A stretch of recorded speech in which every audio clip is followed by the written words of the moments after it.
You spent 4 years chasing a dream. You took all the pre-med classes, racked up thousands in student loans, studied for months for the MCAT, and now you're not even sure you want to go to med school. Or maybe you didn't get in. Either way, this is not the end. In fact, it might be your opportunity. I've met so many people with biology, neuroscience, or health science degrees who end up feeling stuck. They thought med school was the only path, and when that didn't happen, they felt like their degree was a waste. But here's what most people don't realize. The healthcare and pharmaceutical industries are filled with high-paying, purpose-driven careers that don't require an MD, DO, or even grad school. And some of these roles, they're growing faster than physician jobs, offer better work-life balance, and let you be on the front lines of patient care and innovation without sacrificing your 20s or 30s to med school and residency. One of the best-kept secrets in healthcare careers is clinical research. Clinical research is the backbone of medicine. It's how every drug, every treatment, and every medical device goes from an idea to something that saves lives. As a pre-med, you already have the science background. That puts you miles ahead. You can start as a clinical research coordinator, or CRC, helping to manage clinical trials at hospitals, universities, and research sites. You'll be working directly with patients, doctors, and pharmaceutical companies. You'll see real-world medicine in action, and your work will actually influence which treatments make it to market. Let me break down some roles you might be qualified for, even right out of college. First off, you have clinical research assistant. You'll support research teams collecting data and managing patient visits. The salary is $45,000 to $60,000. Next up, we got clinical research coordinator, or CRC. These are usually site-based, patient-facing, and very hands-on. The salary is about $55,000 to $80,000 depending on location. Next up, we got regulatory affairs associate. They help submit clinical trial documents and keep studies FDA compliant. Their salary can range from $65,000 to $90,000. Then we got data manager or clinical trial associate. If you're more analytical, these roles involve working with data, protocols, and reports. Eventually, you can climb up the ranks and become a CRA or a clinical research associate or even a project manager, which can earn $100,000 or more and often come with remote flexibility and travel.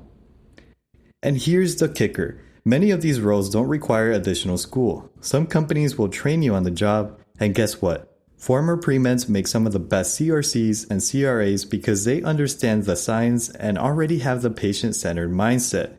With that being said, there's many more roles than these, but I just listed some of the most typical, the most common roles that you can jumpstart your career in, and I will be posting more videos, so make sure you subscribe and comment down below if you want to hear about more careers that you can possibly get started in right after your 4-year pre-med degree. You might be thinking, however, that the lower range of these salaries are a bit low, but consider that you're able to take on these roles with your pre-med degree without going into hundreds of thousands of dollars of debt. You can start working in your mid-20s while you enjoy your life. And by the time that you would have finished med school, you will be well established in your career, earning at the higher end of the spectrum in this field, without the student loans. And remember that after medical school, the average residency still pays around $50,000 for at least 3 years before you become an attending and can actually earn more. If you were pre-med, you've already learned how to think critically, juggle massive amounts of information, communicate with patients or professors, and commit to a goal. Those skills are gold in clinical research. Whether you want to use your degree to get paid while doing meaningful work, or eventually pivot back into medical school or PA school with real clinical experience, this path sets you up beautifully. So if you're feeling like a failure because you didn't get into medical school, or you're just not sure if it's the right path anymore, let me tell you this. Your degree is not wasted. You are not behind. You're just on a different road, one that still leads to purpose, to impact, and to a future you can be proud of.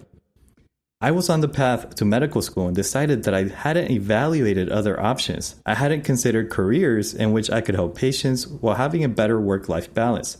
Like you, I had never heard of jobs in clinical research, and coming out of school, I felt that my degree was a waste, and all I would have to show for it would be the massive amount of student loans. But once I accidentally fell into the clinical research role, I felt that this is a perfect balance between healthcare, medicine, and patient care. If you have an interest in pharmacology and how new innovations, medications, and treatments make their way to helping thousands of patients, I am confident you can find your dream job within this fast-paced field. I am now a project manager in clinical research and have the flexibility of working remote. However, previously, I have worked in clinics where I was able to help develop exciting medications and treatments alongside the first patients who were trialing them. I was able to help these doctors who were researching a new medication and the brave participants who were taking it for the first time in human studies. This was all brand new to me, very exciting, rewarding, and I had no idea that any of these roles existed. And I would bet that you guys didn't either, so comment down below if you have ever heard about any of these roles within clinical research. I'm definitely curious to know if you have heard about these roles, how did you hear about it? Because I know that for a lot of us in the field, we just kind of stumble upon an ad online to apply to a job or somebody tells us about it because they're already in the field, but it is difficult to get started if you don't know anyone or if you have no idea that these career opportunities exist. If you're like me and have stumbled upon this video, it might be your sign to look at different options before committing to medical school. Clinical research might be your next step, and I'm here to help you figure it out. Subscribe to this channel if you want real-world tips on how to break into clinical research without experience, and download our free guide at TheClinResearcher.com. I'll link it down below in the description. Drop a comment if you're pre-med and considering a new path. You're not alone, and this community is here for you. As always, if you have any questions at all about the process of getting a job in clinical research, leave me a comment down below, and I'll definitely reach back out to you or make a video that is going to be helpful for anyone else who is in your position. With that being said, make sure to check out one of these other videos that YouTube is recommending for you.